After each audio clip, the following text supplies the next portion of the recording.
Buenas noches a todos. Vamos a dar comienzo al quinto módulo del curso virtual de enfermedad inflamatoria intestinal. Con este módulo vamos a concluir el tema diagnóstico de las enfermedades inflamatorias para, a partir de la próxima reunión, abocarnos al tratamiento. Y realmente para mí el tema de hoy es un tema sumamente importante porque es una de las patas diagnósticas, la histología, que nos llega a nosotros en el consultorio luego de haber hecho concienzudamente la endoscopía en nuestros pacientes, y muchas veces recibimos informes disímiles, a veces que no entendemos, no están unificados, y es por eso que hoy le damos este espacio a la anatomía patológica en estas entidades. Y para eso, bueno, he invitado a gente querida. Les voy a presentar a la doctora María Teresa García de Dávila, conocida por nosotros como Peti Dávila. Ella ha sido la jefa de anatomía patológica del hospital en donde trabajo, el Hospital Garrahan de Buenos Aires.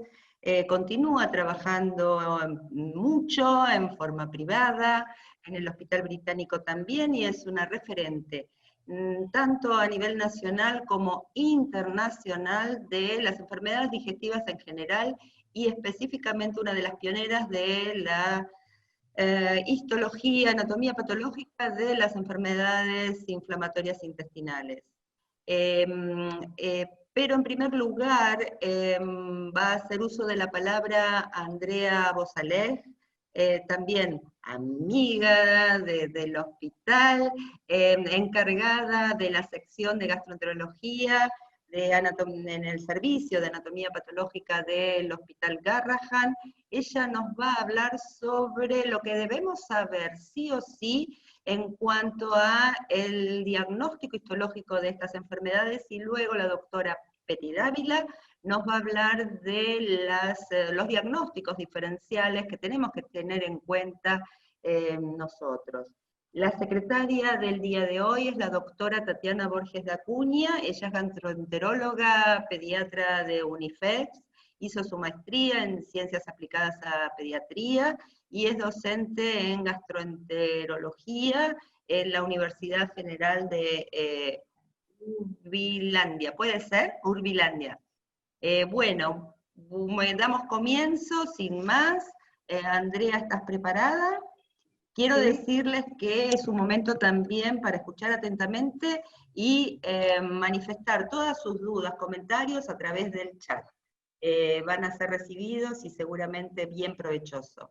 Bueno, comenzamos. Bueno, ¿comparto pantalla desde acá? Sí. Ok. Bueno, buenas noches a todos. Bueno, ya me presentó Mónica, quería agradecer la invitación para participar en este módulo de enfermedad inflamatoria. Yo tengo acá para recibir las admisiones nuevas, me figuran desde acá. A ver, ¿los saco yo? Bueno, quería agradecer entonces la invitación para poder participar. Espero que les sea de utilidad para ver la utilidad de lo que nosotros vemos diariamente, y el saber que podemos trabajar en conjunto y que debemos trabajar en conjunto. Vamos a comenzar entonces. ¿Cómo vamos a organizar la charla? Primero tenemos que saber qué es lo que debe saber el patólogo al recibir las biopsias endoscópicas. Ahí, un segundito. Repasaremos la estructura del sistema digestivo, el patrón histológico normal. Vamos a ver la evaluación sistematizada por patrón de reconocimiento de las biopsias, el algoritmo diagnóstico, los patrones de injuria, fundamentalmente de colitis crónica y colitis aguda, la enfermedad inflamatoria, cómo la clasificamos, colitis ulcerosa, enfermedad de Crohn, y cuándo llamamos indeterminada, las características particulares en pediatría y las presentaciones atípicas, y finalmente las conclusiones prácticas. Ahora vamos a pasar a ver qué es lo que tenemos que saber al recibir las biopsias endoscópicas. Fundamentalmente tenemos que conocer los datos clínicos, si el patólogo tiene que conocer de la clínica. tiene que conocer la endoscopía, tiene que aprender a leer el informe, es muy bueno, y nosotros esperamos recibir el informe de patología, ver cómo son las lesiones, si son focales, si son difusas, tenemos que entender y ver que hace una correlación con lo que vieron los endoscopistas, lo que vieron los gastroenterólogos y lo que vamos a ver nosotros. Es importante para el patólogo recibir las biopsias en frascos separados y que estos estén rotulados a fin de evaluar la focalidad. Y para el patólogo revisar las biopsias previas en el caso que sean necesarias para evaluar entre ellos la respuesta al tratamiento. Ahora sí, ¿cuál es el procesamiento técnico del servicio de patología? Si están viendo el mouse acá, lo que van a ver, una vez que ustedes realizan la endoscopía, nos van a remitir en frascos separados y rotulados cada una de las tomas, se va a hacer un procesamiento a través de la fijación en un taco de parafina de cada una, es decir, cada frasco va a tener su correlato de taco de parafina, se van a hacer los cortes histológicos, posteriormente se van a cortar y colorear con hematoxilina y eosina, que es la tinción inicial de rutina. Esos preparados los vamos a mirar y vamos a hacer un diagnóstico. Ahora bien, a partir de este subproducto, que es el taco de parafina, nosotros podemos hacer un sinnúmero de estudios extra adicionales, entre ellos técnicas especiales, por ejemplo, PAS, Alcian Blue, técnica de Giemsa para el Helicobacter pylori, Alcian Blue cuando buscamos algún otro tipo de lesión, enfermedad de Barrett y demás, inmunomarcación en el caso que busquemos lesiones tumorales o no tumorales, fundamentalmente las lesiones virales, como el herpes, citomegalovirus, adenovirus, entre otros. También podemos hacer PCR, si lo mandamos, si bien no lo tenemos en el servicio de patología, en algunos lugares lo tienen y en otros lugares los mandan afuera, se puede hacer fundamentalmente para patologías virales también, e hibridación in situ, que sí lo hacemos para el Epstein-Barr virus, que eso sí lo hacemos en nuestro laboratorio. Pero lo que tienen que saber es que a partir del taco de parafina, es decir, de una muestra fijada en formol, podemos hacer un sinnúmero de estudios auxiliares.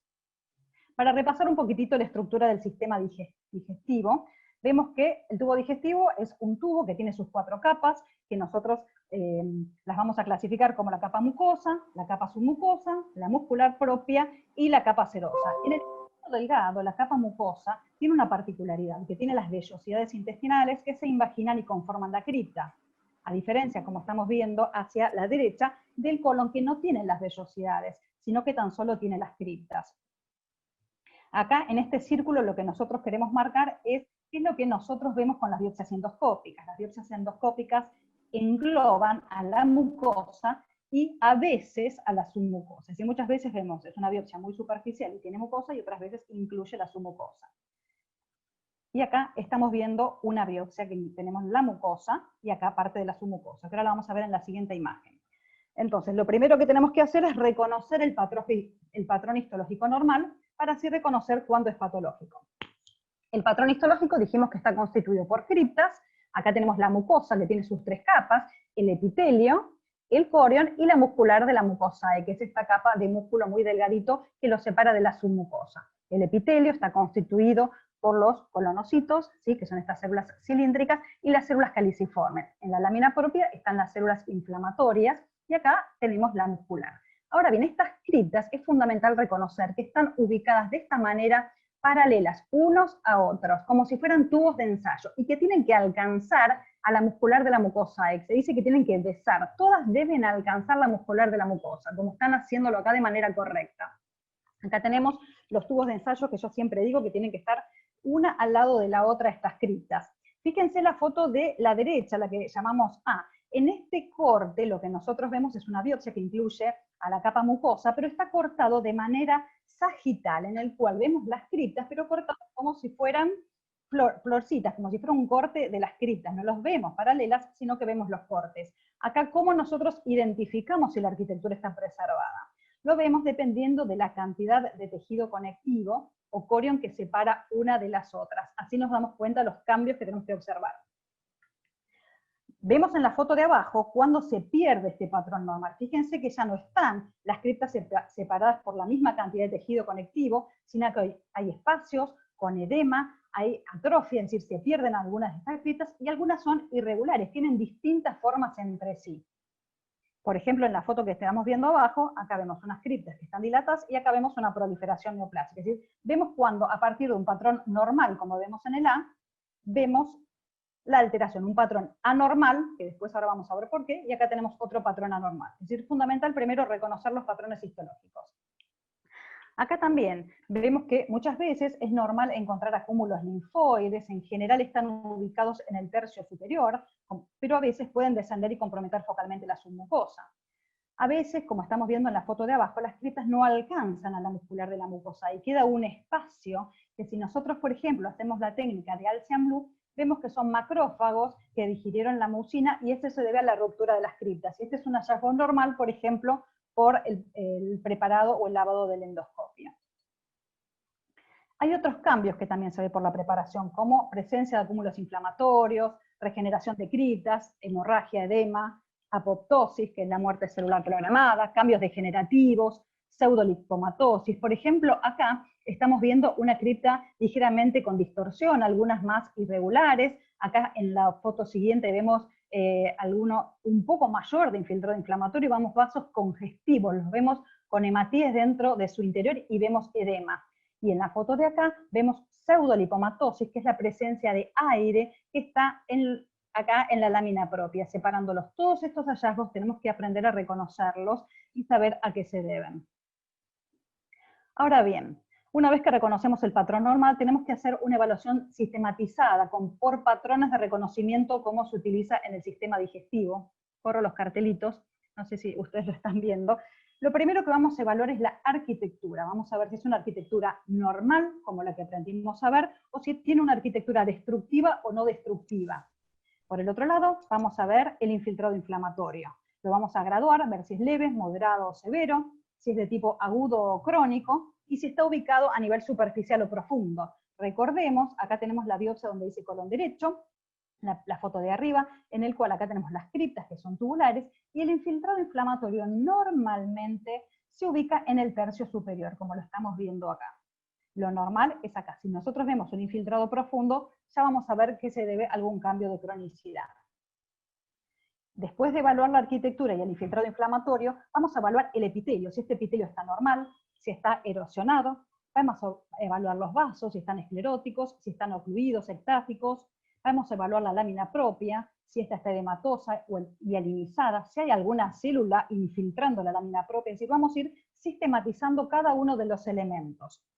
Ahora bien, otro de los elementos que nosotros tenemos que evaluar es el infiltrado inflamatorio. Vimos que en el colon derecho hay mayor cantidad de infiltrado inflamatorio y a medida que uno desciende en el colon hacia el colon izquierdo va disminuyendo este contenido inflamatorio. Eso es la distribución normal. Este es un algoritmo que es muy útil, que está publicado ahora en el año 2018, en el cual cómo hacer una evaluación sistematizada de las biopsias del colon. En el colon puede tener un patrón normal o anormal, como lo vimos, perdiéndose estos tubos de ensayo o con respecto al infiltrado inflamatorio. Y si el patrón es anormal, vamos a ver si se debe a un desorden inflamatorio o a un desorden infiltrativo. Si el desorden es inflamatorio, es fundamental reconocer cuál es el tipo de infiltrado inflamatorio. Fíjense, acá con la flecha roja tenemos un infiltrado predominantemente de tipo linfoplasmocitario, puede tener un infiltrado de tipo neutrofílico, al cual llamamos agudo, un infiltrado predominantemente eosinofílico o paucicelular, es decir, poco componente inflamatorio. Por el otro lado, el infiltrado linfoplasmocitario, vamos a ver si tiene una arquitectura preservada o una arquitectura distorsionada. El infiltrado neutrofílico o agudo, vamos a ver si tiene una causa isquémica o no. Después tenemos los predominantemente eosinofílicos y los paucicelulares. Si prestamos atención, vemos que en cada uno de estos patrones, menos en el predominantemente eosinofílico, todos pueden deberse a enfermedad inflamatoria, es decir, con una arquitectura preservada, en las fases tempranas o en resolución de la enfermedad inflamatoria, es decir, en la clásica distorsión de la arquitectura con este tipo de infiltrado, podemos tener un patrón como si fuera una lesión isquémica, es decir, con un infiltrado predominantemente agudo o paucicelular. Entonces uno tiene que conocer todos los patrones. Los patrones entonces van a ser de colitis crónica o aguda, los patrones en general de injuria colónica. Un patrón de colitis linfocitaria o colágena, que se llama colitis microscópica, un patrón de colitis eosinofílica, un patrón de colitis isquémica, o una colopatía apoptótica o paucicelular. En enfermedad inflamatoria vamos a hablar fundamentalmente de colitis crónica o aguda. Estos son los patrones que en general los patólogos que probablemente que trabajen con ustedes informen como patrones, porque el patólogo en general informa de esta manera. Vamos a ir viendo cuáles son las características de cronicidad y actividad. Dijimos entonces que la enfermedad inflamatoria tiene un patrón de cronicidad y actividad, es decir, puede tener un patrón solo crónico o un patrón crónico asociado a un patrón activo o agudo. Los patrones de cronicidad vamos a ver todos los hallazgos morfológicos. Va a haber distorsión de estas criptas, van a perder estos tubos de ensayo, atrofia, es decir, desaparición, plasmocitosis basal, es decir, cerca de la muscular de la mucosae, puede tener un infiltrado mixto, agregados linfoides, metaplasia de células de Paneth, metaplasia pseudopilórica, hiperplasia de células de Paneth, fibrosis, y presencia de granulomas. Por el otro lado, las características de actividad, podemos ver degeneración del epitelio, regeneración, edema, hemorragia, necrosis, úlceras o erosiones. El infiltrado inflamatorio fundamental es la presencia de neutrófilos, pero puede haber también eosinófilos, pero no predominantes, y la presencia de apoptosis.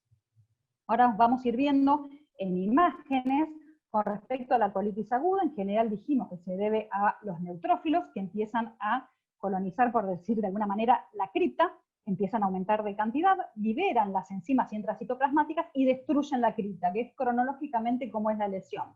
Una vez que se destruye la cripta, esta se regenera, y por eso vemos estas formas irregulares. Acá en la foto histológica con hematoxilina vemos presencia de neutrófilos en la pared, ¿sí? Vemos la presencia de criptitis, y acá también. Acá vemos en el tejido conectivo, y acá lo vemos dentro del epitelio.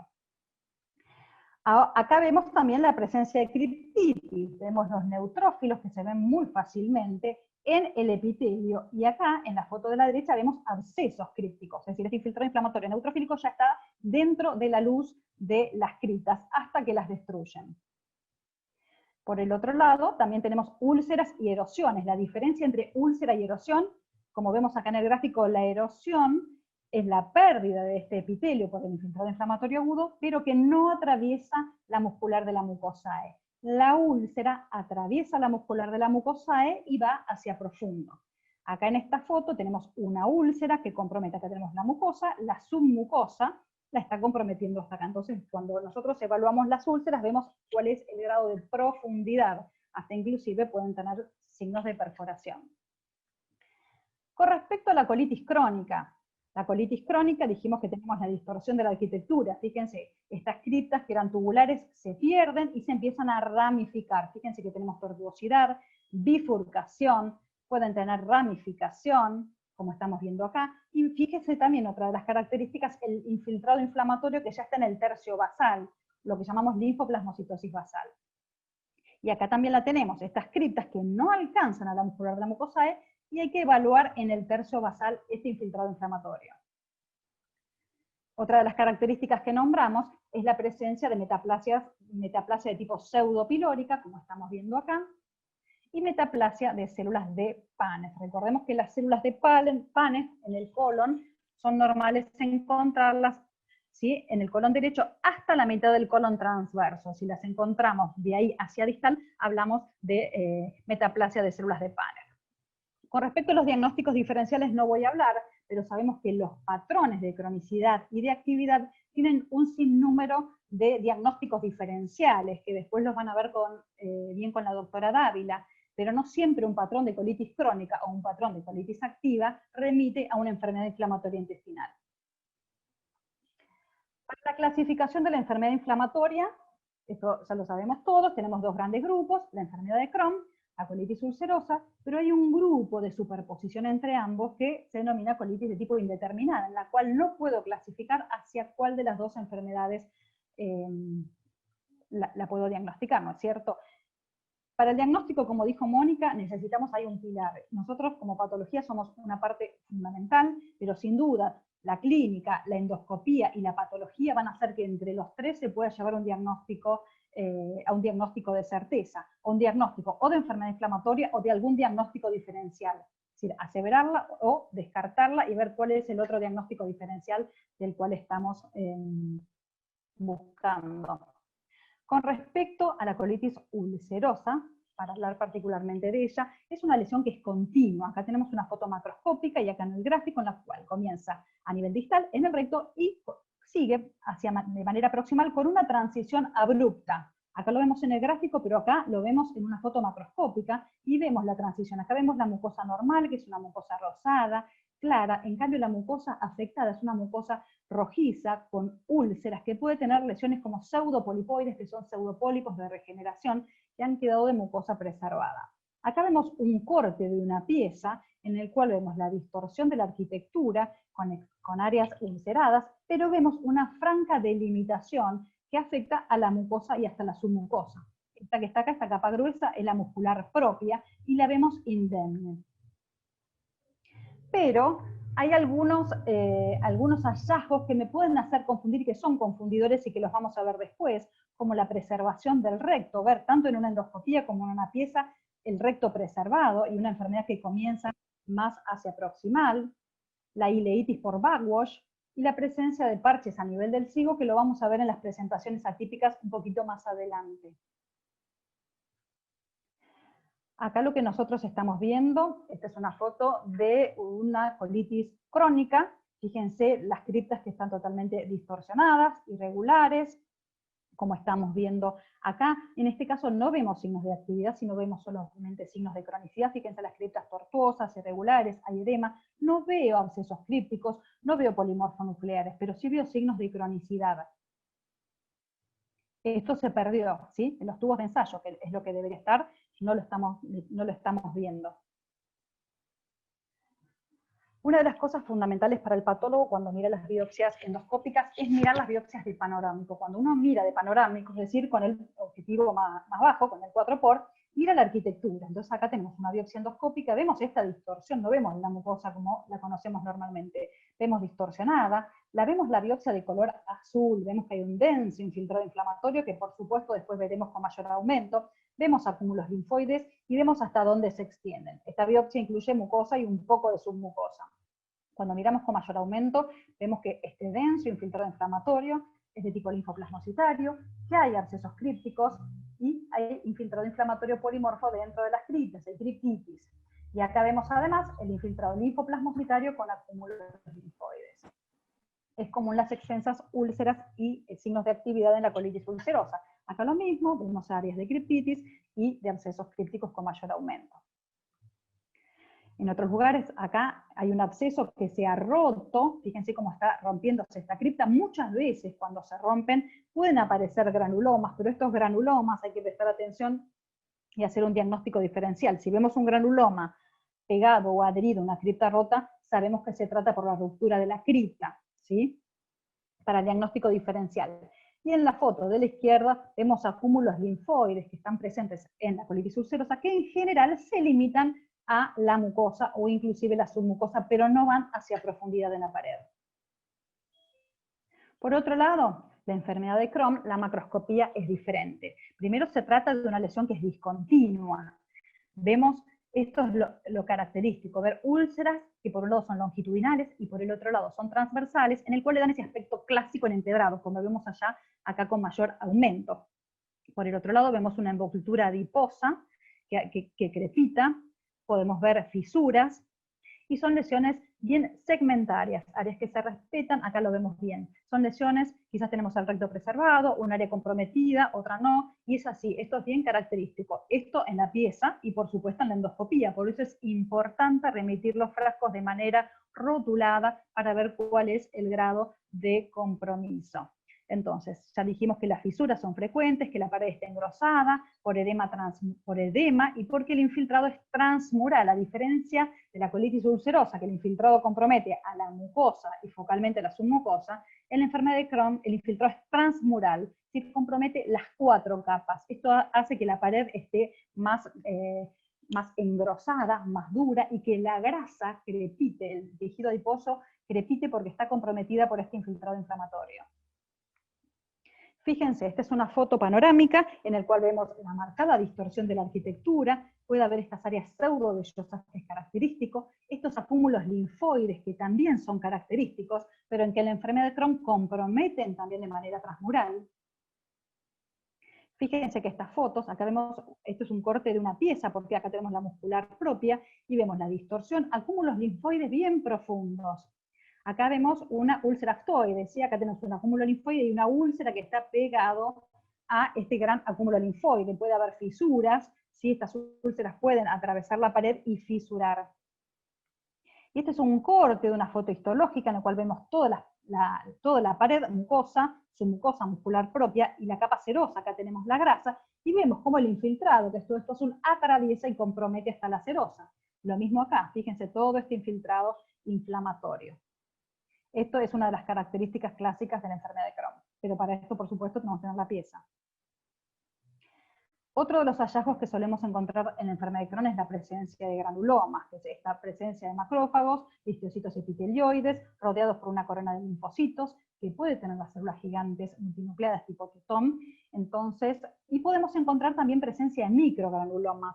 El granuloma cuando uno lo encuentra es fácil, pero uno tiene que estar avisado y tratar de encontrar microgranulomas, que es la presencia de 4 o 5 histocitos que se acumulan muchas veces cuando uno ve algún indicio de que puede llegar a ver, o alguna célula gigante multinucleada. Hay que seguir cortando, hacer una técnica de PAS, una técnica de CD68, que es un marcador histocitario, para encontrarlos de manera más fácil. Y siempre, por supuesto, no tiene que estar pegado a una ruptura de una cripta, como vimos en la foto de la colitis ulcerosa. Pero recordemos que los granulomas pueden ser vistos en un montón de otros hallazgos que también lo van a ver con la doctora Dávila, entre ellos la enfermedad granulomatosa crónica, la tuberculosis. Siempre que encontramos granulomas, completamos el estudio con técnica de PAS para descartar hongos, y de Grocott, por supuesto, y técnicas de Ciel-Nielsen a fin de descartar bacilos ácido alcohol resistentes, aunque la sensibilidad es muy baja, ¿sí? A no ser que sea una micobacteriosis atípica en el cual tenemos muchos bacilos, pero en general siempre hay que hacer estas técnicas a fin de descartar otros diagnósticos. Entonces, ¿cómo hacemos para diagnosticar y clasificar si es una colitis ulcerosa o una enfermedad de Crohn? Vamos a ver todas estas características, si tiene distorsión de la arquitectura. Vemos que la colitis ulcerosa, eso, como ya vamos a repasarlo, es una lesión que es continua, que es difusa, que decrece hacia manera proximal, comienza en el recto y decrece hacia proximal. El compromiso en parche es poco común, suele ser superficial y transmucosa. Esto significa que compromete toda la mucosa y a veces la submucosa. No suele tener serositis, los agregados linfoides, como dijimos, son frecuentes, pero comprometiendo solo mucosa y submucosa.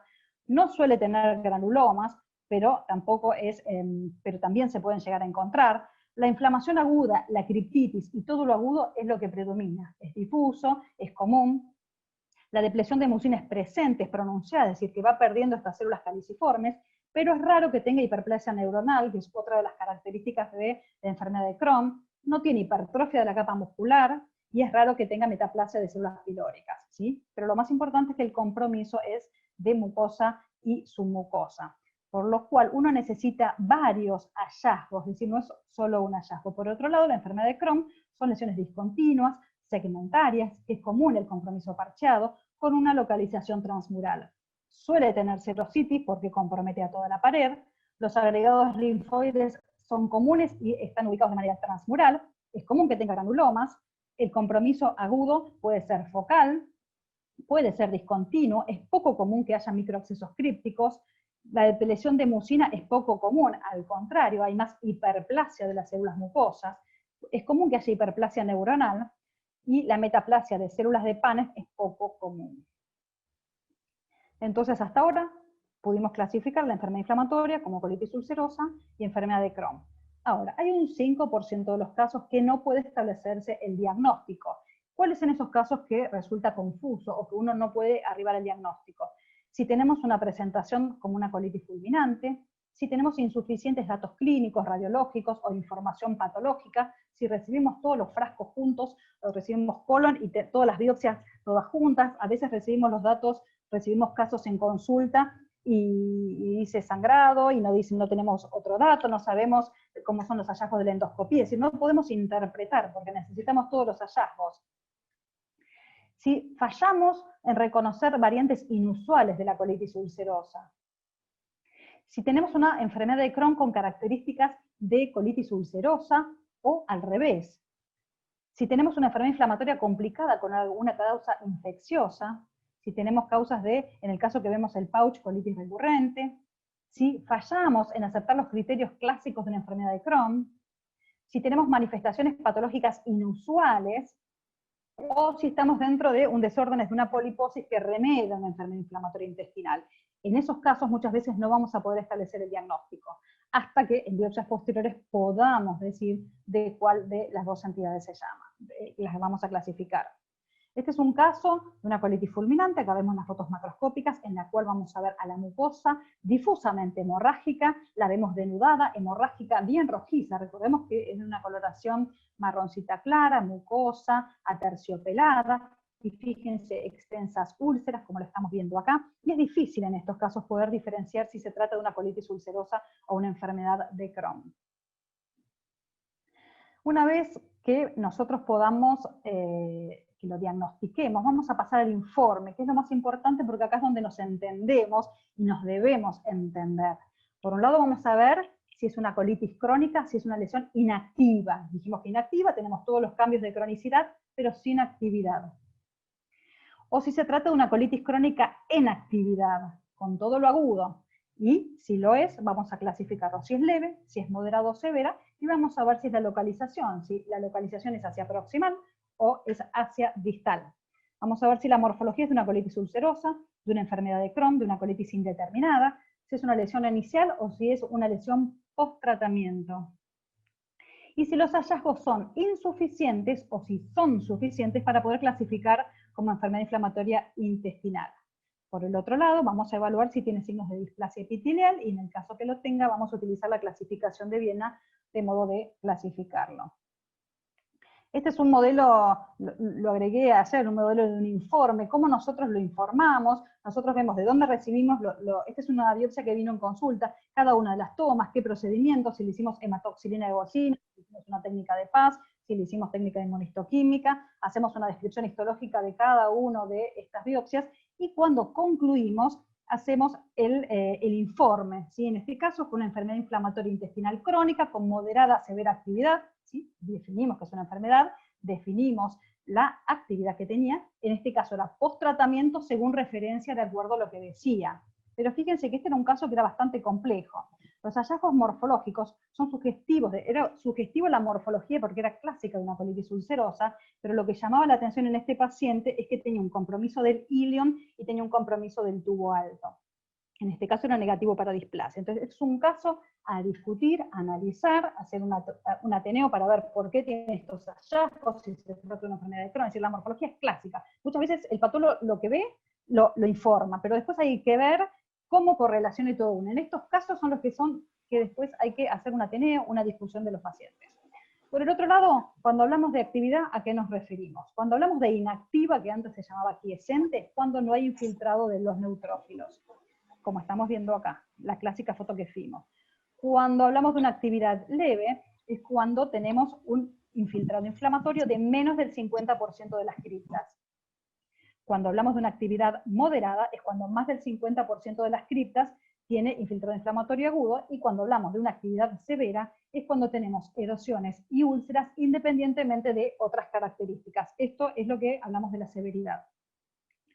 Por otro lado, cuando tenemos una lesión severa, en general una lesión activa severa, es común que haya compromiso, no es común, pero siempre debemos pensar que puede llegar a haber un compromiso por citomegalovirus. El citomegalovirus es un virus que en general compromete, como estamos viendo acá, como en estas inclusiones eosinofílicas, a los endotelios, a los fibroblastos, como estamos viendo acá. Pero muchas veces los pacientes con los tratamientos no hacen las formas clásicas de las pseudoinclusiones. Entonces ayuda, esta es una técnica de inmunistoquímica que marca el CMV. Entonces ayuda en estos casos cuando tenga exacerbaciones clínicas o hay extensas úlceras, a hacer o buscar el citomegalovirus asociado. Siempre también buscamos displasia, en la población pediátrica es muy raro encontrar, en los adultos siempre hay que buscar los signos de displasia y clasificarlos. Con respecto a la enfermedad inflamatoria en pediatría, sabemos que es un trastorno complejo que se asocia con una respuesta inmune desregulada a desencadenantes ambientales en un huésped que está genéticamente susceptible. que la frecuencia está afectando en todo el mundo, con mayores aumentos en países en desarrollo y en niños muy pequeños, que el 30% se diagnostican antes de los 25 años, un 10% antes de los 15 años, pero existen presentaciones que antes no se pensaban, que son muy tempranas, de 0 a 6 años, y presentaciones tardías entre 6 y 18 años. Fíjense acá las presentaciones dentro del grupo muy temprano, que es menores de 6, a su vez se subclasifican si son menores de 2 años, e inclusive de presentación neonatal en los primeros 28 días de vida. En los casos muy tempranos suelen tener una distribución predominantemente colónica, con una presentación extendida, con igual riesgo de SEU y colitis ulcerosa, pero con una alta historia familiar, entre el 40 al 50%, a diferencia de las formas tardías que están entre un 10 y un 20%. Y la genética tiene un incremento de incidencia de enfermedades monogénicas, a diferencia de la genética poligénica de las formas tardías. Cuando nosotros estudiamos a estos pacientes muy temprana, nosotros no los diagnosticamos en general como enfermedad inflamatoria, sino enfermedad inflamatoria light o tipo de enfermedad inflamatoria. Es decir, vemos la histología, vemos la extensión de la enfermedad de lo mismo que estamos acostumbrados, vemos la actividad y lo graduamos, evaluamos si tiene compromiso del tubo alto, ¿sí? Y siempre es importante excluir si tiene causas infecciosas o también excluir o no si tiene alguna otra enfermedad como enfermedad celíaca, colitis de tipo alérgica y demás. Una vez que uno hace el diagnóstico histopatológico, continúa con todos los test, tanto clínicos y genéticos, a fin de llevar arriba del diagnóstico. Pero, ¿cuándo podemos sospechar una enfermedad inflamatoria de tipo monogénica? Cuando tenemos enfermedades de presentaciones muy tempranas, con una morfología de enfermedad inflamatoria light, si hay historia familiar, si hay una endoscopía atípica o hallazgos histológicos atípicos. Desde el punto de vista histológico, lo atípico es la presencia de extensas apoptosis, que es la muerte celular programada, o la pérdida de estos centros germinales. Otro de los hallazgos es la resistencia a las terapias convencionales, lesiones en la piel, distrofia de las uñas, anomalías del pelo, del cabello, enfermedades perianales, anomalías de otros órganos linfoides, por ejemplo, abscesos en los ganglios, esplenomegalia, infecciones recurrentes, infecciones atípicas, linfohistiocytosis hemofagocítica, autoinmunidad asociada o tumores de desarrollo temprano, entre ellos el linfoma de tipo no-Hodgkin, tumores cutáneos, amartomas o tumores de la glándula tiroides. Entonces, todo esto nos tiene que llamar la atención de una enfermedad inflamatoria de tipo monogénica. Cuando hablamos del compromiso del tubo alto, compromiso del tubo alto, es decir, duodeno, estómago, son relativamente comunes, en general siempre se asocian con el compromiso del colon. Es raro encontrar un compromiso de un estómago o un duodeno sin tener el compromiso del colon. Endoscópicamente es variable, pero podemos encontrar los granulomas entre un 10 a un 20%, por lo cual son hallazgos infrecuentes, no siempre vamos a encontrar los granulomas. ¿Qué es lo clásico que encontramos? Es la presencia de actividad. Encontrar, por ejemplo, una gastritis activa, una gastritis erosiva, pero sin Helicobacter pylori. Encontrar una duodenitis activa. Acá tenemos una gastritis activa, fíjense los abscesos, y en este caso fue Helicobacter pylori negativa, y acá tenemos una duodenitis activa. Entonces, en estos casos, uno sospecha que puede tratarse de un compromiso alto del tubo digestivo por enfermedad inflamatoria. ¿Cuáles son aquellas características atípicas de la enfermedad inflamatoria? Habíamos hablado cuando vimos la foto de la macroscopía, que la preservación del recto sigma en la colitis ulcerosa, nos tiene que hacer llamar la atención. En general uno siempre piensa colitis ulcerosa, un compromiso de recto hacia proximal. Pero el recto muchas veces en el 33% de los pacientes sin tratamiento está preservado, o los pacientes, después de utilizar tratamientos tópicos o sistémicos, en un 44% se normalizan, por lo cual eso es un confusor, por lo menos desde el punto de vista de la patología. Otro de los confusores es la presencia de parche de ciego. ¿Qué es esto? Es la inflamación alrededor del orificio apendicular, sumado a la presencia de una colitis del lado izquierdo, es decir, sin compromiso del lado derecho. Esto se puede ver entre el 24 y el 30% de los casos. Y la ileitis por backwash o por reflujo se presenta en el 22%, en general es más de 5 centímetros del ilion terminal, que tiene inflamación mucosa sin presencia de granulomas. Otra de las características atípicas de presentación es la colitis indeterminada, es decir, más que atípica es que no lo podemos determinar, y el compromiso del tracto superior, que es más frecuente en la enfermedad de Crohn, en un 50%, versus la colitis ulcerosa, que se ve en el 10%. Es decir, no siempre que tengamos comprometido el estómago, el duodeno, se va a tratar de una enfermedad de Crohn. Siempre buscar granulomas para tratar de ayudarse. Entonces, para terminar, vamos a ver algunas conclusiones prácticas de todo lo que estuvimos viendo. Que la epidemiología de la enfermedad inflamatoria que está cambiando, con una mayor incidencia y una edad de aparición más temprana de lo que estamos, desde lo que históricamente estamos acostumbrados, que el patólogo debe trabajar de forma interdisciplinaria, que tiene que conocer, saber leer una endoscopía, de hablar con el gastroenterólogo, trabajar en equipo, e intercambiar y discutir a los pacientes, que la biopsia tiene como finalidad corroborar el diagnóstico de enfermedad inflamatoria, poder diferenciar si es una colitis ulcerosa o una enfermedad de Crohn, y descartar diagnósticos diferenciales, así como también determinar la extensión, la severidad y la respuesta al tratamiento. Que en el informe debe constar si es una colitis crónica, si es inactiva, si es activa, graduarla, si es leve, moderada o severa, si la morfología es de una colitis ulcerosa, de una enfermedad de Crohn o de una colitis indeterminada, y si hay o no hay signos de displasia epitelial. Buscar siempre los granulomas, pero que no todo granuloma es una enfermedad de Crohn. No utilizar la palabra colitis crónica para las colitis inespecíficas. Históricamente, los patólogos estaban acostumbrados a llamar colitis crónica cuando tenía infiltrado inflamatorio ligeramente incrementado, pero en el tercio superior, para llamar una colitis inespecífica. Y esto no habla de cronicidad, no habla de enfermedad inflamatoria. Muchas veces llegan en revisión, que lo mandan como colitis crónica, pensando que es una enfermedad inflamatoria, y se revisa y son colitis inespecíficas. Que no hay una característica patognomónica que distinga la colitis ulcerosa de enfermedad de Crohn. Entonces el diagnóstico deriva de evaluación de múltiples cambios histológicos y de la distribución topográfica. En actividades severas siempre buscar acitomegalovírus, por morfología e inmunistoquímica, si se cuenta con ella. Que es importante la extensión del muestreo, y por supuesto que estén rotulados los frascos para saber cada una de las áreas del compromiso. Es importante reconocer estas formas inusuales para poder diagnosticarlas y clasificarlas, utilizar protocolos sistematizados para biopsias con criterios de reproducibilidad, y pensar siempre en enfermedad inflamatoria muy temprana, cuando hay historia familiar, que en general se da en un 50%, y con asociación a enfermedad monogénica con todos los criterios que estuvimos viendo. Bueno, con todo esto espero que les haya sido de utilidad. Acá les dejo mi mail de contacto, y bueno, espero que les haya servido. Muchísimas gracias. Y acá está la bibliografía que después, bueno, se la van a hacer llegar. Ahí está.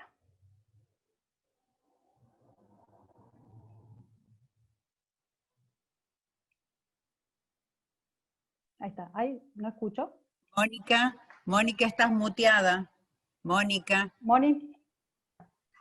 Hola, decía, vamos a continuar con la exposición de la doctora Dávila, y luego las preguntas se harán hacia el final, que hay muchas y bueno, muy interesantes. Bueno, Betty. Antes que nada, sí, agradecer primero que nada a Andrea por su excelente exposición, porque me da pie y me hace el marco, ¿no es cierto?, teórico ya está presentado. Agradecerte a vos, Mónica, a Carlos y a Tatiana por esta invitación, y pasamos entonces, pero voy a hablar en español, no voy a hablar en portuñol, Tatiana, ¿eh? Bueno, un saludo para todos, y empiezo a comparto yo la pantalla, si me autorizan, y así empezamos la presentación. Ya está autorizada, doctora.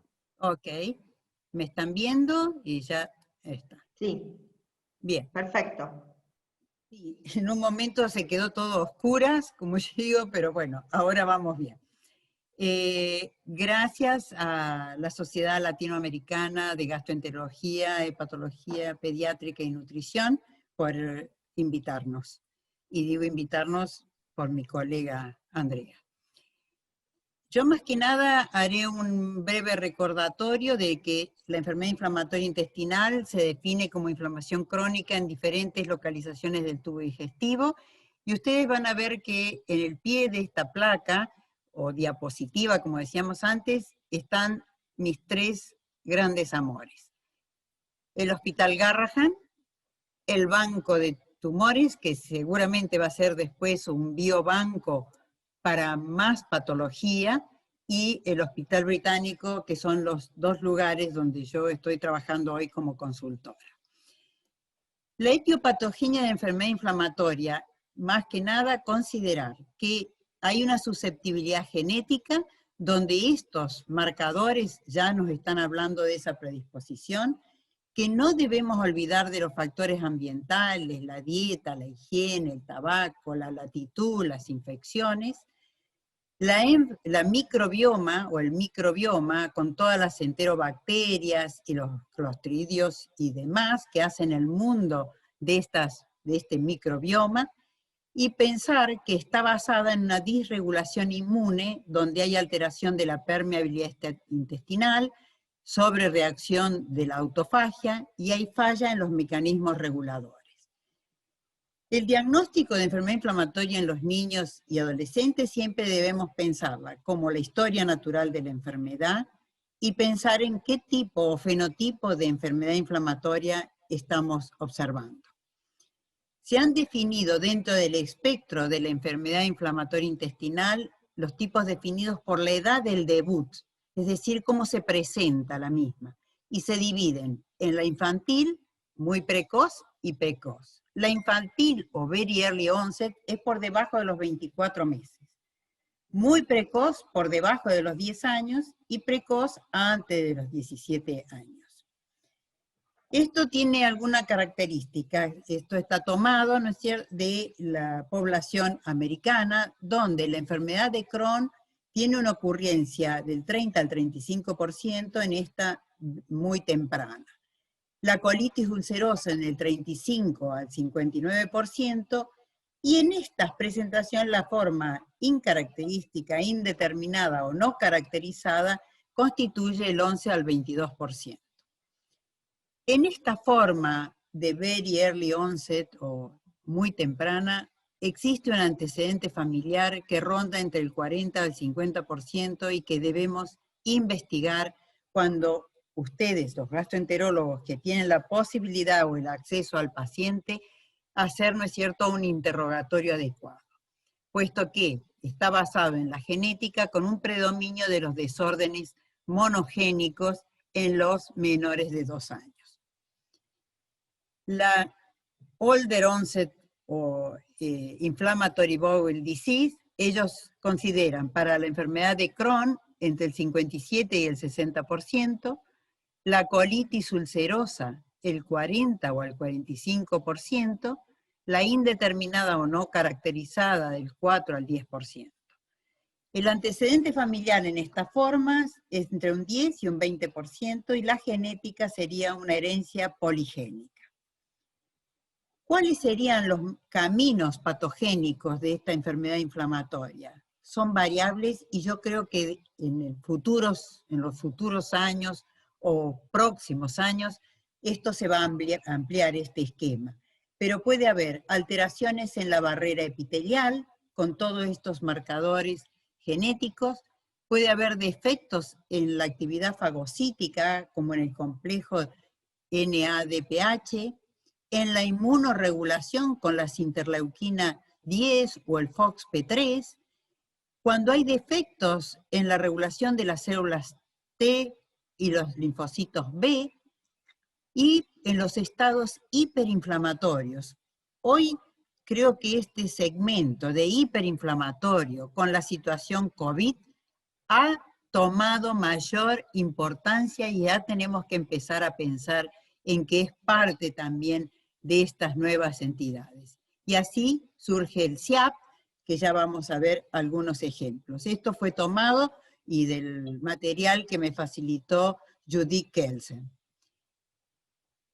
Es decir, que en la enfermedad inflamatoria intestinal tenemos que tener consideraciones epidemiológicas, clasificaciones actuales, que ya lo han visto, la de París, la de Porto, yo no me voy a dedicar a ese tema, a criterios clínicos y de laboratorio que van a empezar a usarse más biomarcadores, y en lo que nos aboca a los patólogos y donde más nos gusta, que son los criterios histopatológicos en las hasta hoy conocidas como colitis ulcerosa, enfermedad de Crohn, no caracterizada o indeterminada.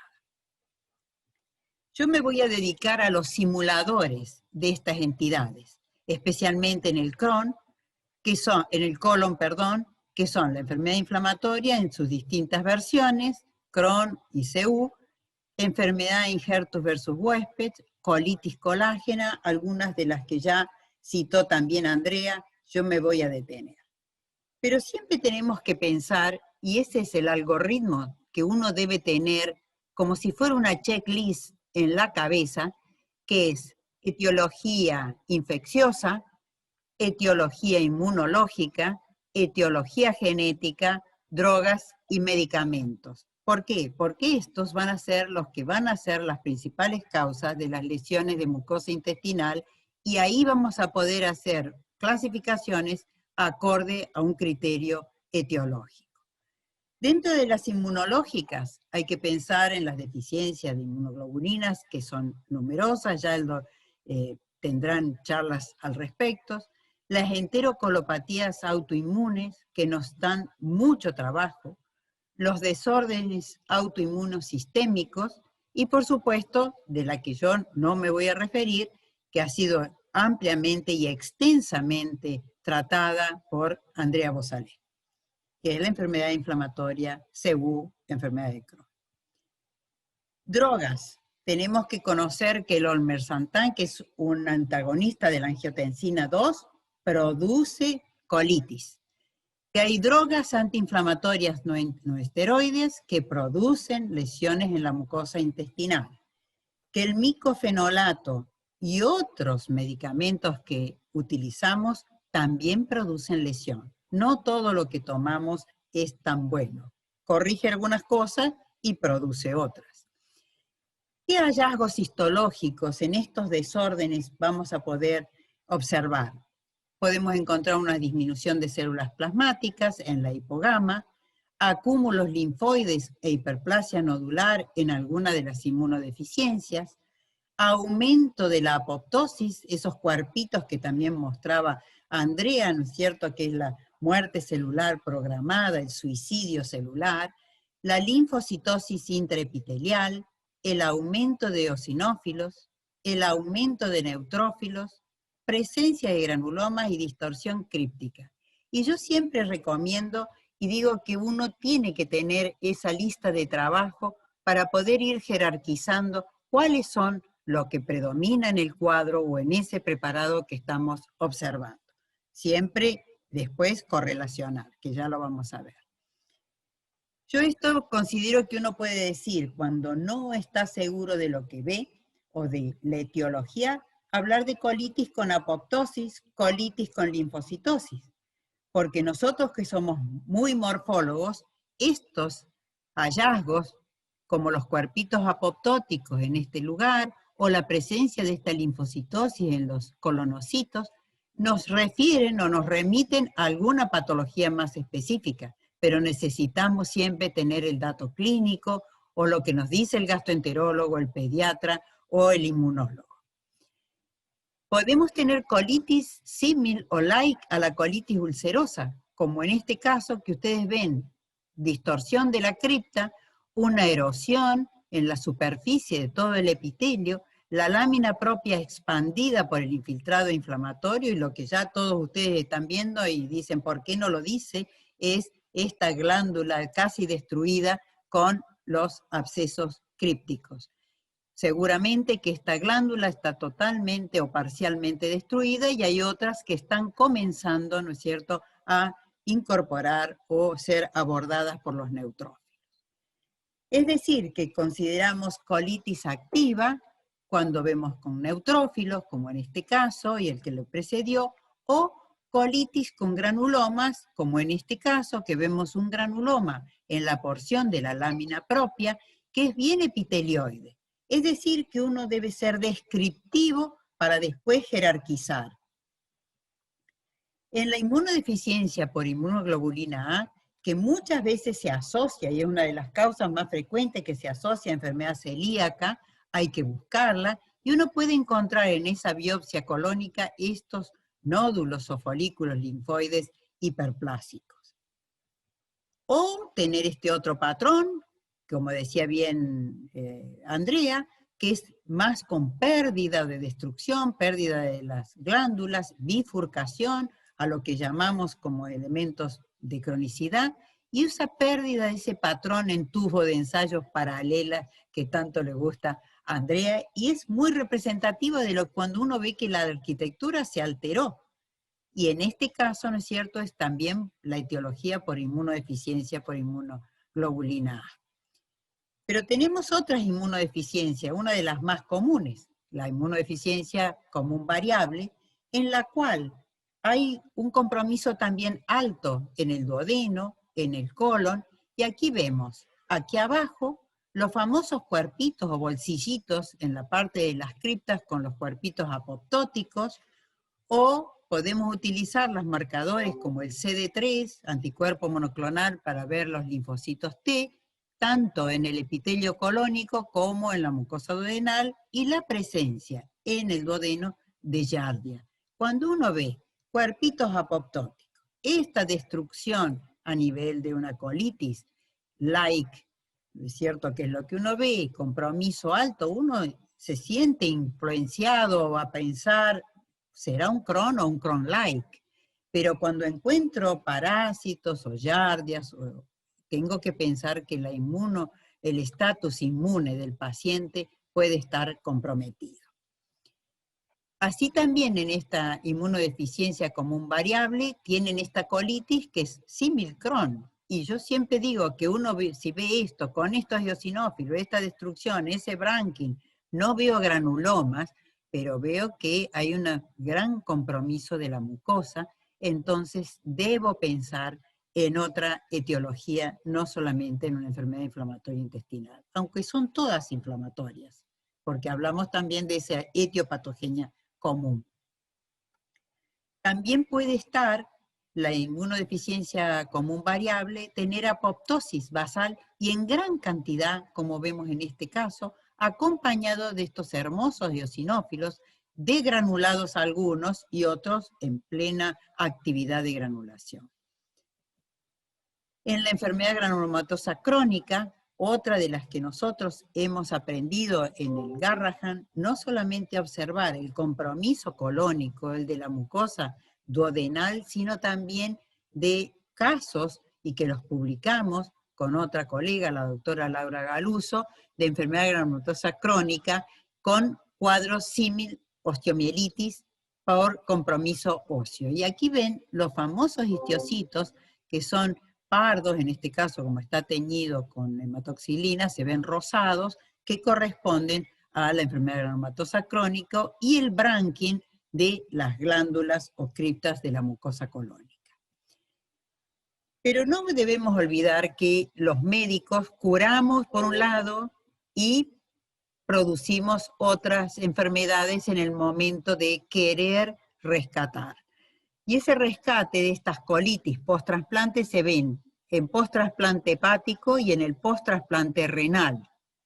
Las primeras que nosotros aprendimos a ver fueron post-trasplante renal, pero luego en el hospital se instaló el grupo de trasplantólogos hepáticos y empezamos también a aprender y a conocer estas colitis post-trasplante. Como dijo Mónica en un momento y en otras charlas, si uno hace un trasplante hepático en pacientes con colangitis esclerosante o lo que se llama colangitis primaria, estos niños pueden desarrollar a posteriori su propio compromiso por una enfermedad inflamatoria intestinal a nivel del colon. Pero hay otras, como las que les estoy mostrando, que se dan sin tener una patología previa a nivel del hígado. En estas colitis ven el branquín, aquí tienen la preservación bastante intensa de la muciparidad, una lámina propia más fibrosa, mientras que hacia la derecha tienen la presencia de polimorfos nucleares que van haciendo una pericriptitis, criptitis y ya volcándose estos restos nucleares adentro de la cripta. Y el infiltrado con eosinófilos, con células plasmáticas, linfocitos y colitis post-trasplante, que no hay forma desde la morfología para diferenciarlas de un Crohn o de una colitis ulcerosa de las formas clásicas.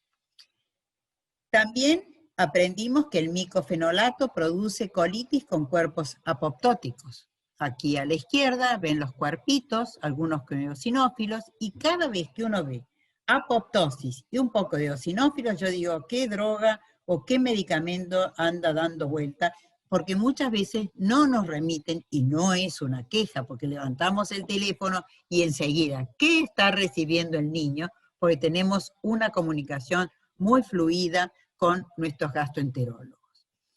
Aquí otras vienen en forma de retorta y también con el micofenolato, y prácticamente hay una paucicelularidad en las células plasmáticas. Yo cuando veo pocas plasmáticas empiezo a pensar hipogama, y si no es hipogama, empezamos a pensar en alguna droga o medicación.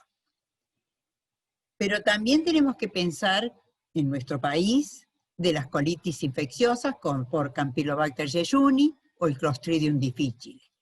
En esta, a la izquierda, esta mucosa colónica tiene un absceso críptico que uno, si fuera directamente, como yo digo, a hacer el diagnóstico, dice es una CU, tiene el patrón de CU. A la derecha tengo tejido inflamatorio con una exulceración muy intensa y la presencia de microtrombos, y yo empiezo a pensar que acá hay algún problema de colitis isquémica. Entonces, pensar que a veces las bacterias, los bichitos, hacen desastres a nivel del colon. Y además de los abscesos crípticos que uno puede observar, mirar siempre más allá de lo que resalta, de lo primordial, de lo que se jerarquiza por la morfología, que es en estos casos, que es una colitis ulcerosa, puede tener compromiso con inclusiones virales, como es el CMV, y siempre que uno ve severidad en la enfermedad inflamatoria intestinal, pedir búsqueda del CMV. Estamos viendo mucho más de lo que veíamos antes, porque se reactiva el CMV o porque adquiere en un estado de depresión o pérdida de la inmunidad, el virus del CMV se apropia, se favorece su implantación en ese huésped. Algunos tips para ir terminando, y me gustó el término tips, que es una propina, un regalo.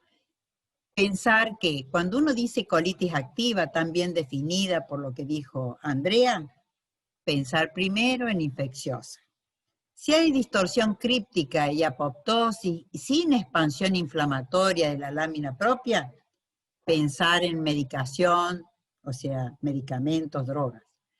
Si es una colitis con expansión inflamatoria y apoptosis, pensar en el estatus inmune de ese paciente.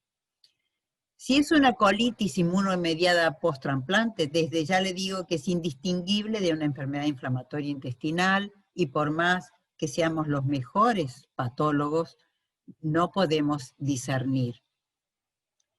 Porque estas colitis son por disregulación inmune causada muchas veces por inmunosupresores que pueden disparar a esa enfermedad inflamatoria intestinal, y como lo es el tacrolimus, o cierto, inhibe la interleuquina 2, y sabemos por los estudios experimentales que en los ratones desarrolla una colitis autoinmune similar a una colitis ulcerosa. ¿Qué recomendaciones a este grupo que nos está escuchando, a todos estos participantes? Pedirle a su patólogo, que es parte del equipo, no es un médico que solamente ve vidrios o preparados histológicos.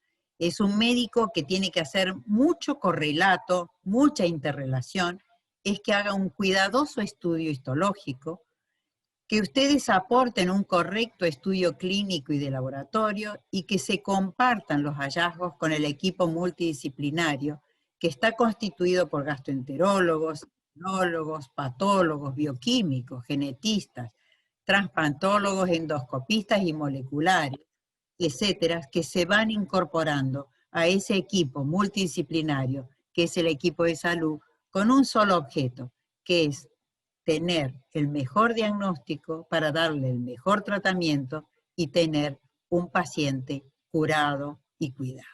Muchas gracias. Acá están las referencias por esta invitación. Muchas gracias. Bueno, muchas gracias, Peti, por la excelente exposición. Tatiana, ¿estás ahí? ¿Cómo estamos recopilando las preguntas? Porque hay muchas. Vamos a ver si aún con lo tarde del día de hoy podemos aclarar algunas dudas. Doutor Spolidoro, posso falar em português? Claro, claro, por supuesto, entendemos, sí. Es el idioma, son los dos idiomas oficiales, puedes hablar en portugués o en español. Exactamente. Doutor Spolidoro perguntou sobre os eosinófilos. Eu achei interessante a contagem de eosinófilos, a partir de que momento, porque a gente sabe que tem eosinófilos na mucosa intestinal.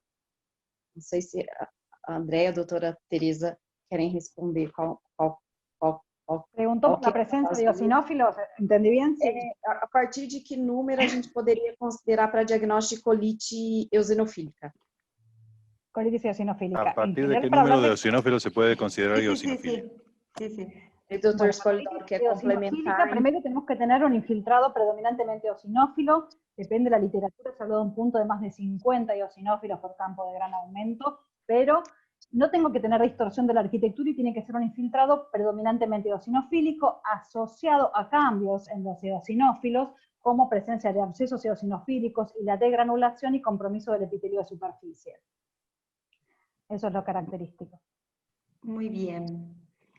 Y en cuanto al número, recordar para Tatiana, uno tiene que saber un poco de la histología esa normal que mostró Andrea, es que si uno en el lado derecho, en el seco ascendente, siempre hay más eosinófilos y es normal.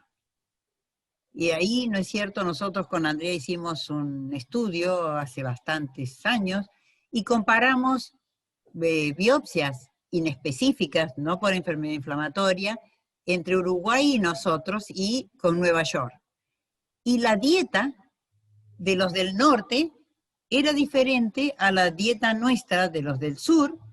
Ellos tenían una cantidad de eosinófilos muy grande comparado con nuestros números. Es decir, sacando a los bichitos que puede estar afectando la eosinofilia y los síndromes hipereosinofílicos, yo creo que uno tiene que hacer un poco el número, y yo ahí concuerdo con mi amigo Pepe, el doctor Yesurun, que dice que él no los cuenta a los eosinófilos. Nosotros a mí me gusta contar, para tener un límite, un corte, pero cuando uno ve muchos, es de buena práctica ponérselo, porque es importante que si lo tratan y uno después en la biopsia de seguimiento ve que esos eosinófilos bajaron, uno tiene en cierto modo la prueba de que la terapéutica fue la adecuada o la mejor. Doutora Mônica, a doutora Vera também perguntou, não estou puxando a sardinha para o Brasil, não, mas é só para engatar aqui que também com relação à colite linfocítica, a quantidade de células linfóides também eu consideraria. La colitis linfocitaria. Sí, La colitis sí. linfocitaria, que es parte de la colitis microscópica, vos corregime. Estamos bien. Bueno, por lo menos me imagino que estoy en Brasil, en las playas. Hay un punto de corte más de 20 linfocitos cada 100 enterocitos, es lo descrito, pero recordemos que tiene una morfología, una arquitectura normal, ¿sí? Es la linfocitosis intraepitelial, que morfológicamente en el colon no suele haber, o suele haber aislados linfocitos, y estos están incrementados, es decir, llaman la atención y los veo. Pero bueno, en general tampoco los contamos, porque están incrementados, no es que uno utiliza, en general, dentro de las microscópicas, la colitis linfocitaria y la colágena, son las dos patologías que uno ya los mira y ya son fácil diagnosticables desde el punto de vista patológico, como la colágena, la banda engrosada, ¿no? Sí, pero bueno, existe ese punto de corte numérico, sí. Sí, ahora les pregunto a las dos, en su experiencia en población pediátrica, No. ¿cuántos pacientes con colitis linfocítica han visto? Porque realmente hemos tenido muy contaditos con los dedos de la mano. En general, esta es las colitis colágena, las colitis linfocitarias son de pacientes adultos. Uno siempre piensa en un paciente adulto más de 70 años. Ahora bien, en chicos en general, uno como colitis linfocitaria no lo diagnostica, pero últimamente en pacientes con enfermedad celíaca es común ver o las gastritis linfocitarias o las colitis linfocitarias, y uno lo detalla como colitis con incremento de linfocitos, es decir, es muy común y más común de lo que uno piensa. Perfecto. Pero uno no los cuantifica, pero sí, es un hallazgo que últimamente se ve. Bien, acá muchas veces los consignamos como incremento del número esperado, sí. Ajá. Quería saber quién había hecho un comentario con respecto al número de eosinófilos, que en colon derecho 50 es un número que puede observarse no así a nivel de las zonas más distales. Claro, en general, como hablamos del infiltrado inflamatorio, que en el colon derecho todo, y sobre todo cerca del ciego, hay muchísimo más eosinófilos y después disminuye hacia distal. Por eso es importante, si uno tiene una muestra seriada, puede ir viendo en diferentes lugares, pero más allá del número en el eosinófilo, es importante la distribución y la degranulación. Es decir, el patólogo no solamente es un mero contador de células, es decir, interpreta todo un conjunto de hallazgos. Doutora Vera fala a respeito do diagnóstico diferencial com doença celíaca, o infiltrado linfocitário. Ai, não entendi. Com a enfermidade celíaca. Sí, sí, en Brasil sí, pero con la colitis linfocítica sin una enfermedad celíaca, sí, con anticuerpos transglutaminasa, todos negativos. Bueno, creo que la colitis linfocítica habría que ver la edad del niño y ver si otras partes del tubo digestivo está comprometida también con un compromiso linfocítico para poder, pero es muy frecuente. Yo que hago patología del adulto en el británico yo digo adulto joven, no tanto adultos viejos, también uno puede ver colitis linfocítica, pero creo que no es en pediatría lo habitual, no. Bien, acá Vera de San Pablo nos dice que, bueno, ellos también tienen un caudal de pacientes importantes y tiene 4 pacientes con colitis linfocítica sin evidencia de enfermedad celíaca. Así que, bueno. Está descrito en los niños, pero siempre cuando uno lo ve, bueno, siempre hay que ver el duodeno. Ahí me pidieron que hable más despacio. Ahí lo leí. Sí. Así que hablo más despacio. Siempre hay que buscar en el duodeno si tiene compromiso. Si no tiene compromiso, no tiene anticuerpos, bueno, será una colitis linfocitaria. Bien. ¿Y hay diferencias así bien características entre lo que es un granuloma de la enfermedad de Crohn y un granuloma de la enfermedad granulomatosa crónica? ¿Se pueden diferenciar? General, en la enfermedad granulomatosa crónica son microgranulomas y abortivos, es decir, son mal formados, cosa que comentaba ahora Andrea, los de Crohn. Los granulomas de Crohn pueden ser, como vimos, o granulomas de mayor tamaño, que pueden estar rodeados del collarete de los linfocitos, con las células gigantes tipo tutón, que es también común encontrarlos, pero a veces es un conjunto de otros hallazgos. En la granulomatosa muchas veces tiene, primero que es un diagnóstico de descarte, ¿sí? No tengo los signos de cronicidad, no tengo los signos de actividad, es la presencia de los granulomas. Son un conjunto de hallazgos que me sirven para poder diagnosticarlos. Pero otras veces se parecen, y solo con el granuloma no lo puedo diagnosticar. Hay una... que... ahí está. Ahí está. Com relação às colites infecciosas, a doutora Vidal perguntou sobre qual o número de inclusões do citomegalovírus que eu posso considerar para tratar en crianza? En general, con respecto al citomegalovirus, nosotros no usamos punto de corte. La inmunistoquímica es una... ¿Cómo? ¿Preguntaron eso? Ahí, sí, preguntaron, pero no es el número, es la presencia de la inclusión. Exactamente.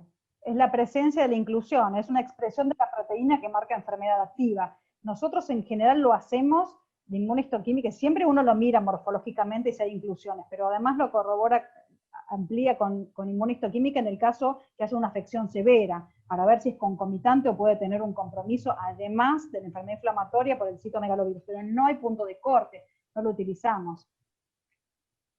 Estoy bien, estoy viendo en el último mes de la zona limítrofe con Brasil, tuve 2 casos de colitis ulcerosa severas y los 2 casos, niño, uno de 12 años y otro de 14 años, con CMV a regalar. Tal es así, pero ¿por qué? Por el estatus de mala nutrición, de una disminución, ¿no es cierto?, de sus condiciones, con severidad y gran cantidad de cuerpos de inclusión, endoteliales y epiteliales.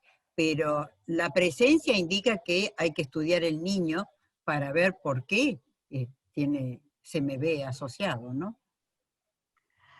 Hay una pregunta muy interesante de Mariela Bustos, de Argentina. Dice, en pacientes con vasculitis asociada a ANCA, ¿qué datos de la anatomía patológica nos va a permitir diferenciar una enfermedad inflamatoria asociada de compromiso intestinal por la propia vasculitis? A ver, yo creería en general con las enfermedades inflamatorias, las vasculitis asociadas a ANCA a veces también puede ser igual que una enfermedad inflamatoria intestinal. Voy a tener que ver otros hallazgos de laboratorio, hallazgos serológicos. No hay nada patognomónico. Fíjense que cuando hablamos que la enfermedad inflamatoria son todos hallazgos que son un poco de cada cosa para llegar a una conclusión final. No hay nada patognomónico.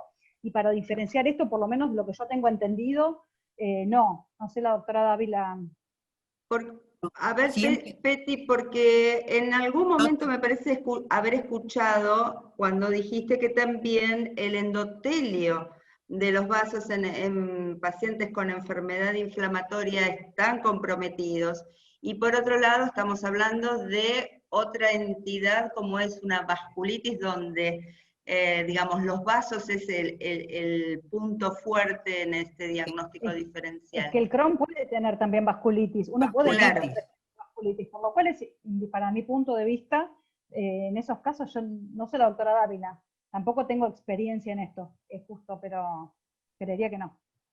Nosotros tuvimos un caso hace tiempo, y quizá Mónica se pueda, en los archivos está, en la cual tenía, y era un Crohn, en el cual tuvimos que hacer un gran esfuerzo porque teníamos que alejarnos de los lugares donde estaban las ulceraciones o la úlcera aftoide y buscar los vasos alejados para ver si había realmente vasculitis, es decir, salir de la zona de confort, de la zona de ulceración y buscar la pared vascular a ver si veíamos la infiltración de leucocitos en las arteriolas. Entonces, pero nos teníamos que buscar y fue muy difícil ese caso. Todavía estaba Sergio Rosenstein en el grupo, sí. Pero nos dio mucho trabajo. Pero tenés que, ya te digo, buscarlo y no es tan frecuente las vasculitis en los chicos, ¿no?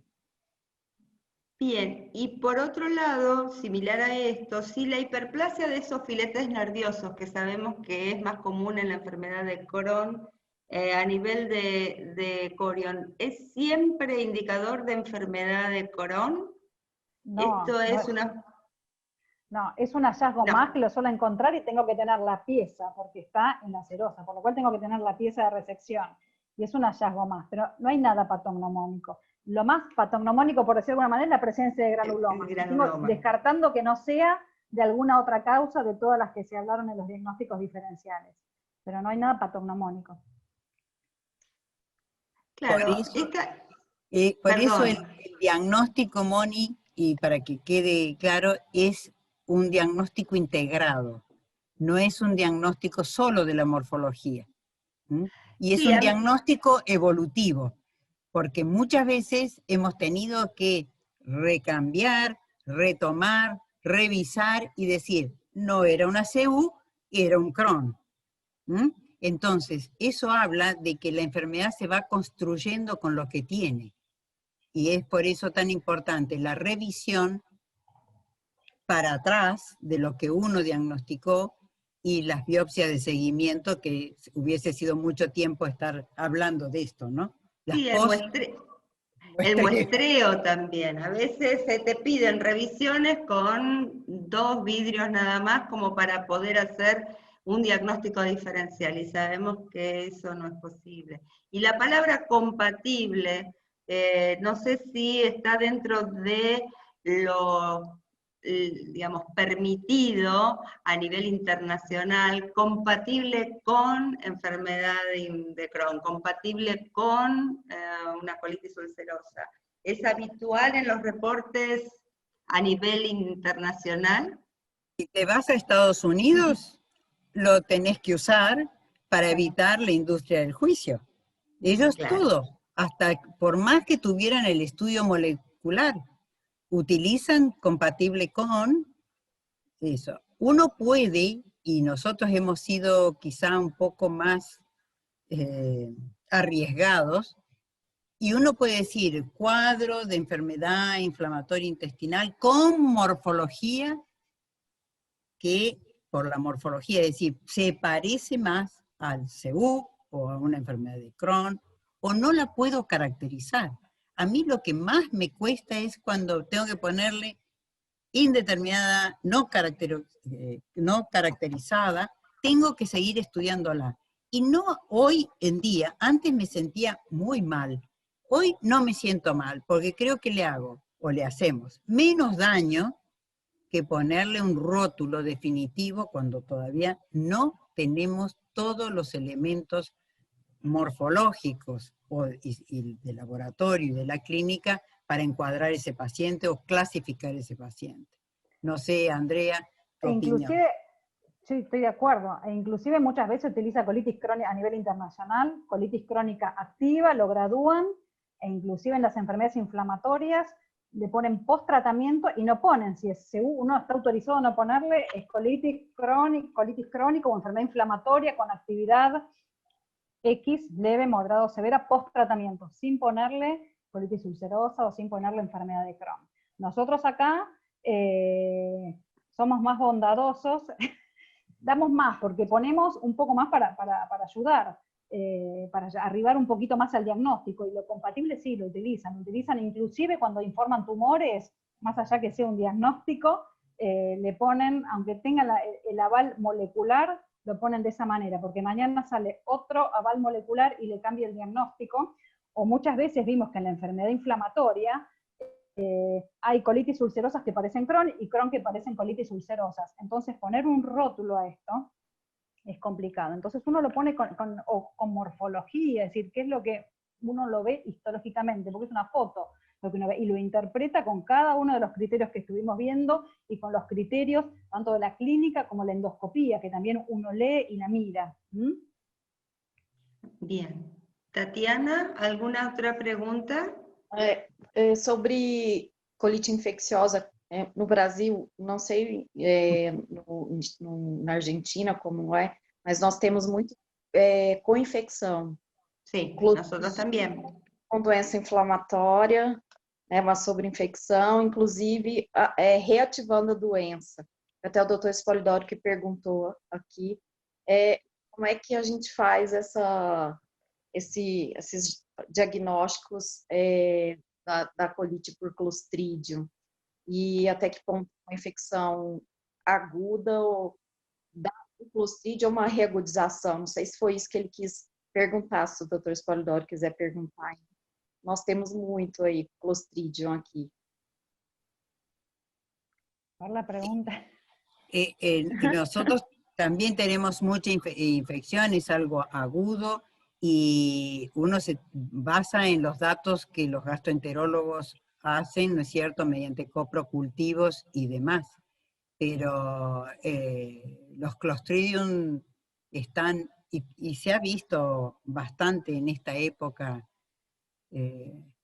la coinfección. Mónica, ustedes en el hospital, no sé, yo como me he alejado un poco del Garrahan, ahora veo pacientes y puedo comentarle otros casos, pero de menores infecciones por el tipo de ámbito en el privado, ¿no? Sí, estamos viendo coinfección con Clostridium y CMV.